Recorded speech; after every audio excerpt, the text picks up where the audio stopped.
تحية المستمعات والمستمعين اللي التحقوا بنا على راديو أصوات. لحظة حلقة جديدة من اللي بغى يشونج رفقة تامي غرفي والضيوف ديالو. ضيفو اليوم هو السيد منير جازولي اللي هو لو بريزيدون دو groupement des annonceurs du Maroc. لحظة على راديو أصوات. Libre-échange vous est présenté par Attijari Wafa Bank, la banque qui met l'entreprise au cœur de sa stratégie. Libre-échange.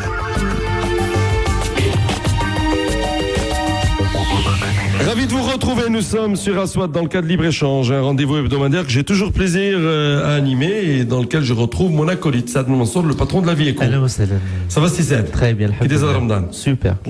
Notre invité aujourd'hui est un homme de la communication, c'est ce qu'on appelle un annonceur. Oui, exact. Donc il faut en prendre soin pour les médias, c'est très important. C'est le président du groupement des annonceurs du Maroc, le nouveau président du groupement des annonceurs du Maroc, monsieur Mounir Jazouli. Merci.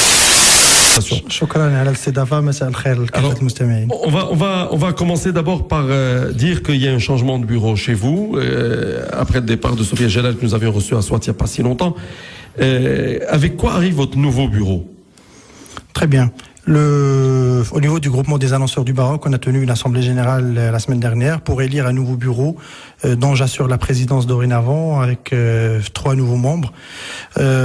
Notre programme, on démarre déjà par une consolidation des acquis. Il y a pas mal de chantiers qui ont été initiés en intelligence avec l'ensemble des parties prenantes du secteur, qui donnent déjà de bons résultats sur lesquels il va falloir continuer à travailler, consolider des acquis, mais aussi et surtout anticiper sur les évolutions futures. Et là, je parle notamment de la mesure d'audience TV, qui arrive à une étape cruciale avec un changement de prestataire. Je parle de la mesure d'audience radio qui commence à s'installer et à bien prendre et qu'il va falloir développer et anticiper ces évolutions futures. Mais d'un autre côté, on lance de nouveaux chantiers. Il y a certains chantiers quelques années dont il va falloir accélérer la cadence de mise en place, et il y a d'autres chantiers nouveaux à initier, à lancer.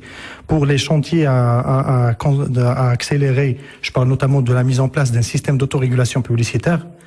Le chantier d'autorégulation dans la publicité. Qu'est-ce que c'est l'autorégulation pour les auditrices et auditeurs qui nous... Alors, l'autorégulation, de façon plus simple, c'est que les professionnels de la publicité et du marketing prennent la peine de s'autodiscipliner, de s'autoréguler, c'est-à-dire qu'ils s'imposent des règles d'éthique, de déontologie et de respect et qui s'engagent pour une publicité responsable envers leur environnement. Vous parlez en termes d'investissement, en termes de message, en termes de nature de créativité, en termes de quoi? En termes de message, premièrement. Deuxièmement, en termes de pratiques et d'outils et de techniques utilisées en publicité. Et troisièmement, bien évidemment, en termes d'investissement.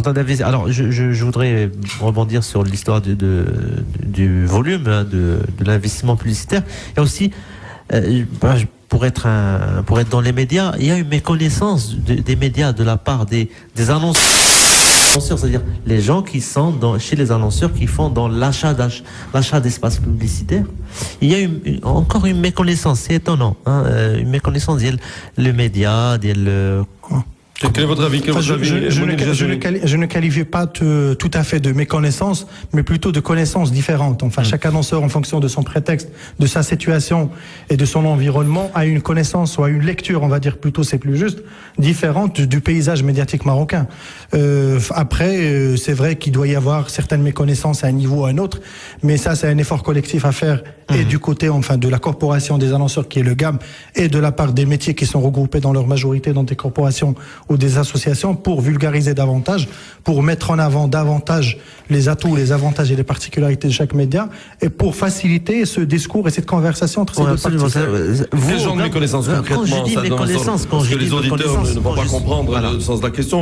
Quand, par exemple, un directeur commercial d'un média que je dirige, de la Vie Éco, vient me dire que tel annonceur, il me dit que il conditionne une publicité par un accompagnement rédactionnel. Là, on est dans quelque chose. Voilà. Mais les grands annonceurs ont déjà dépassé ça. Non. Je sais pas. Je voudrais pas être aussi affirmatif que ça, mais Voilà une méconnaissance d'un basique du média Je pense qu'il ne faut pas rentrer dans des cas particuliers. Oui, bien sûr, et il faut aussi rappeler que ça, si on arrive et si on se retrouve avec des situations pareilles, c'est que c'est le résultat ou le cumul d'une éducation que le marché a fait à ses annonceurs. Quand je parle marché, c'est médias, c'est agences, c'est intermédiaires, c'est annonceurs. En tout cas, en audiovisuel, c'est très difficile de pouvoir mixer les deux parce que la AK ne laisse pas faire et on a vu dans le passé des sanctions très claires là-dessus. Oui. Dans la presse écrite, j'aimerais qu'on parle justement, Mounir Jazuli, je rappelle que pour nos auditrices et auditeurs que vous êtes le président du GRAM, le groupement des annonceurs du Maroc. Je voudrais qu'on continue à parler de ces questions d'investissement. Oui, justement. Quel est le niveau d'investissement par habitant au Maroc? Qu'est-ce que ça représente aujourd'hui? Alors, le niveau d'investissement en global, les chiffres qui circulent, c'est 6 milliards de dirhams, enfin la taille du business publicitaire. Oui, mais je suis en train de préciser. C'est 6 milliards, par exemple, pour l'année dernière, pour 2013. Ouais. Alors, ces 6 milliards sont calculés sur la base de la pige. Pour vulgariser un peu le concept, la pige, c'est un prestataire qui existe sur le marché, qui compte, le nombre d'insertions ou de passages publicitaires sur l'ensemble des médias, qui les multiplie ou les valorise par la valeur brute de tarif, ça donne les 6 milliards.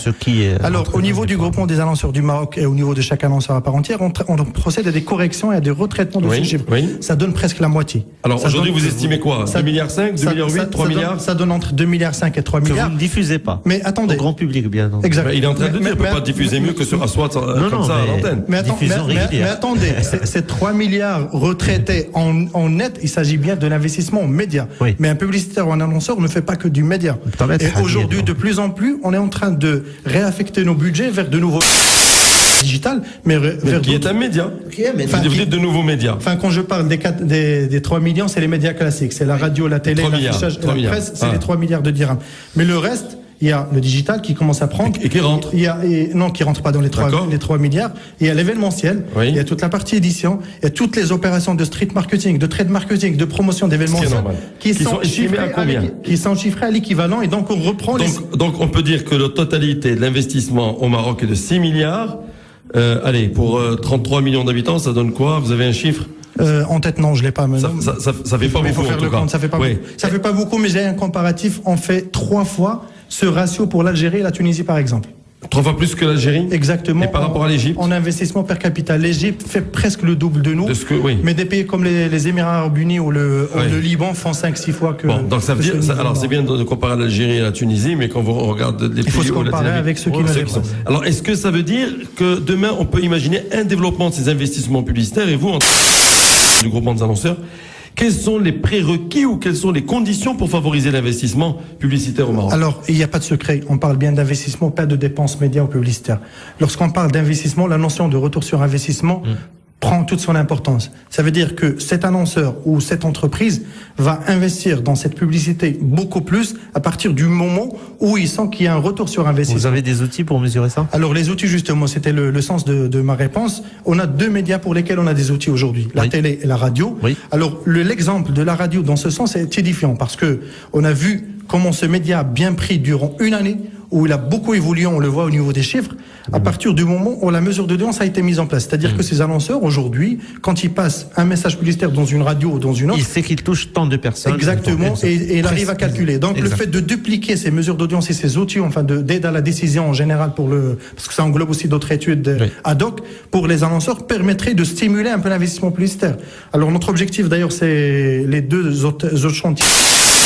C'est de dupliquer ce modèle de la télé et de la radio pour les autres médias, notamment la presse et l'affichage. Vous parlez de presse écrite? La presse écrite, exactement. Alors, à partir du moment où on va dupliquer ces modes ou ces systèmes de mesure d'audience, on aura beaucoup plus d'indicateurs chiffrés, scientifiques, qualitatifs et quantitatifs qui vont pousser les annonceurs à investir plus. Et donc, dans la presse, vous êtes au courant qu'il y a aujourd'hui OJD qui fait une sorte de certification. L'OJD, on va dire qu'elle a le mérite d'exister, depuis 2004.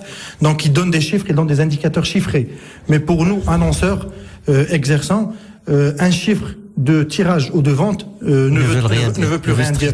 Et de plus en plus, parce qu'on est dans une optique de qualitatif, de comportemental. On est sur des segments, on est sur des cibles, des niches, etc. Exactement. Donc, en plus de tirage, oui, ça a le mérite d'exister. C'est bien, ça nous donne une idée sur le nombre de tirages, le nombre d'impressions, de ventes et tout ça, mais il doit être complété par énormément d'indicateurs, énormément de chiffres et énormément vous le lancez quand? On le lance là, c'est éminent et on espère que ça va aller très vite, surtout qu'on a l'expérience des deux autres modèles. Donc le digital, vous n'y pensez pas parce que le digital, il commence à monter. Aujourd'hui, je pense qu'il est temps, pendant qu'on est encore au début, au balbutiement, d'organiser le marché de manière à ce qu'il n'y ait pas de dérapage. Ma conviction pour le digital, c'est qu'il faut éviter qu'on arrive après coup, comme c'était le cas pour la télé et la radio, et qu'on démarre sur des bases saines et solides dès le départ. C'est-à-dire qu'on structure le marché dès le départ.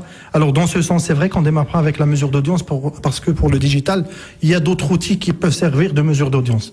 Il y a pas mal de sites, d'outils sur Internet et tout ça qui sont partagés par le marché, par les acteurs, et c'est universel. Oui. Le degré de fiabilité n'est pas très élevé, on va dire, et ça ne donne pas énormément. Mais par rapport au niveau d'investissement, aujourd'hui, l'indicateur, voilà, mais ça répond aux besoins pour le moment. Par contre, ce qu'on fait, c'est la structuration de marché. Alors, on a démarré avec une étude qui a été annoncée la semaine dernière, qui est Digital Trends Morocco 2015. Alors, cette étude va cadrer le digital. Les résultats seront dévoilés pour cette première édition en novembre prochain, Inch'Allah. Et pour nous, ça va être un rendez-vous annuel où on va dévoiler chaque mois de novembre les tendances et les orientations sur le marché digital pour l'année à venir. Il y a un grand travail à faire au niveau de l'intermédiation. Tout ce qui est intermédiaire entre l'acheteur, entre le client, entre l'annonceur et le média. Il y a tout un pan. Exact. Et ça, c'est valable pour tous les types de médias. Pour tous les médias. Pour tous les médias. Alors, il y a un gros travail à faire autant pour les médias classiques, il y a un travail qui a déjà été entamé et qui continue à se faire avec l'UACC. Qui fait du très bon travail. Il y a depuis quelques années, absolument, depuis 2-3 ans, qui fait un travail très dynamique. Il y a un nouveau bureau très dynamique avec lequel on travaille très très bien. Alors l'UACC, pour les auditeurs, c'est l'union des agences conseils en communication qui regroupe les agences publicité qui font tout ce qu'on entend dans nos radios, ce qu'on voit à la télé, ce qu'on voit dans la presse, dans l'affichage. Évidemment, il ne faut pas négliger leur travail parce qu'ils créent une vraie valeur ajoutée. C'est un maillot très important. Il faut dire aussi, Mounir Jezouli, que si on vous invite aujourd'hui, c'est parce que votre secteur représente beaucoup d'emplois. Des emplois de ceux qui font la pub, mais tous les emplois qu'on ne voit pas, qu'on n'imagine pas, ceux qui sont chez les imprimeurs, ceux qui sont chez les colleurs d'affiches, ceux qui sont chez tous les gars qui font les promotions des produits dans la rue, dans les grandes surfaces, etc., etc. L'année dernière, c'était autour de 0,4% du PIB national. Voilà. Alors, j'ai une toute dernière question avant d'accueillir Sarah Doublier pour les rendez-vous de la bourse. Est-ce que avec 0,4% du PIB, est-ce que vous, en tant que président du groupement des annonceurs, vous avez de l'appétit pour faire grossir ce 0,4% dans les prochaines années? J'ai l'intention de le faire, mais ça ne dépend pas que de moi ou du groupement des annonceurs. On n'est qu'une corporation. C'est vous qui investissez. Mais nous, notre rôle, c'est de stimuler, c'est de pousser, c'est d'encadrer, c'est d'accompagner au sens large. Il faut que les médias vous donnent envie aussi. Nos annonceurs, exactement. Enfin, c'est un tout, c'est un secteur, c'est une chaîne de valeur assez complémentaire où chacun a un rôle à jouer. Il faut que chacun joue ce rôle-là de la façon la plus pertinente, avec une bonne conscience. Merci beaucoup, Mounir Jezouli, nouveau président du groupement des annonceurs du Maroc. Vous allez rester à nos côtés. Nous allons aller vers la rubrique Rendez-vous de la bourse et on vous retrouve dans quelques instants sur Aswat. Bienvenue au rendez-vous de la bourse de Casablanca. Ma chère Sarah, ravi de vous retrouver. Bonjour. Alors la bonne nouvelle pour commencer, c'est que la RAM est sacrée meilleure compagnie aérienne à Farnborough, l'endroit où se déroule ce meeting international de l'aérien. Tout à fait, la Royal Air Maroc a remporté ce mardi le prix de la meilleure compagnie aérienne du continent pour l'année 2014, une récompense décernée par Skytrax, un organisme d'évaluation des services et des prestations des compagnies aériennes. La RAM passe ainsi de 2 à 3 étoiles dans ce classement de référence, un prix qui a donc été remis en marge de ce salon international de l'aéronautique de Farnborough, auquel participe le Maroc jusqu'au 20 juillet. Oui, je suis très content et j'aime bien quand les infos tombent le jour où se déroule l'émission. Je voudrais rappeler aux auditrices et aux auditeurs qui nous suivent dans le cadre de Libre-Échange sur Aswat que notre émission a lieu tous les mardis, évidemment, et qu'elle est rediffusée ensuite si vous prenez l'écoute en cours de rediffusion. Et évidemment, une bonne nouvelle, ça fait du bien pour la compagnie nationale. Dieu sait qu'on a besoin pour la souveraineté du pays. Deuxième sujet, le bon rendement de la bourse Casablanca au premier semestre comparé aux autres bourses de la région. Oui, la bourse de Casablanca se place en position de choix dans le classement des marchés en termes de rétribution des actionnaires. Ainsi, avec un rendement de dividende moyen de 4,6%, la place marocaine devance celle de l'Égypte avec 2,8%, de l'Afrique du Sud à 2,7%, de la Tunisie 2,2% ou encore de la Turquie. La croissance économique nationale a progressé de 2,3% au deuxième trimestre 2014 selon le Haut Commissariat au Plan. Une croissance en progression donc de 2,3% en glissement annuel contre 1,7% un trimestre auparavant. Dans sa note de conjoncture du mois de juillet, le Haut Commissariat au Plan prévoit une croissance de 2,6% le mois prochain. À noter le redressement des activités textiles avec une hausse de 16% notamment pour les vêtements confectionnés. Et finance islamique, la Banque Centrale Populaire s'associe avec un expert pour lancer ses produits. Oui, le groupe Banque Centrale Populaire a signé un partenariat stratégique avec Guidance Financial Group pour bénéficier de l'expertise de cette filiale du fonds souverain qatari Barwa dans le domaine, notamment dans l'achat immobilier et dans le financement des biens de consommation. Pour rappel, le projet de loi relatif à la finance islamique fin du mois de juin. Merci ma chère Sarah, on va aller vers Tarazout. Tarazout B, les investissements se poursuivent sur ce site magnifique. La société d'aménagement et de promotion de la station Tarazout et le groupe Tikida ont conclu un partenariat pour le développement d'un hôtel 5 étoiles prévu pour une ouverture fin 2017. L'établissement va être aménagé par le groupe Tikida sur une parcelle de 18 hectares. Il offrira une capacité de 500 chambres. L'investissement total est estimé à plus de 900 millions de dirhams. Bravo à ceux qui investissent au Maroc. Et enfin, une bonne nouvelle pour les jeunes entreprises innovantes. De nouveaux appels à projets Intilak et Tatouir ont été lancés pour 2014 par le ministère de l'Industrie, du Commerce, de l'Investissement et de l'Économie numérique. Ces deux instruments sont destinés à promouvoir l'innovation et la recherche et le développement.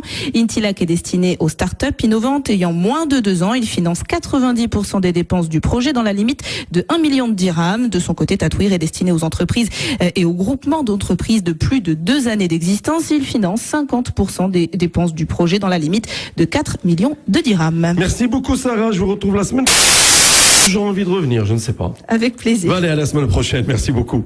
Vous écoutiez les rendez-vous de la bourse en partenariat avec la bourse de Casablanca. Mounir Jazouli, je rappelle que vous êtes le président du groupement des annonceurs du Maroc.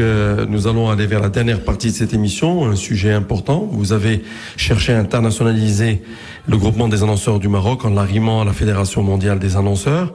Alors vous avez décroché aussi une grande manifestation qui va se dérouler bientôt au Maroc, début 2015. Quels ont été les objectifs et qu'est-ce qu'on en attend de cette manifestation? Très bien. Le groupement des annonceurs du Maroc est membre de la Fédération mondiale des annonceurs, la World Federation of Advertisers, depuis 1989. Ce qui a lieu de signaler, c'est une bonne chose, c'est qu'on était parmi les 20 premiers pays à adhérer à cette fédération. C'est-à-dire qu'il y avait une prise de conscience dès le départ, 6 ans ou 5 ans après la création du GAM, en 1983, par les gens qui dirigeaient l'association à l'époque, de cet effet enfin d'internationalisation, de rayonnement à l'international, de ramener l'expertise et surtout de montrer le modèle marocain à l'international. Alors on a continué ce travail dès qu'on a pris la responsabilité du GAM. Moi personnellement, j'étais élu depuis 2000 au niveau du comité exécutif de cette fédération mondiale.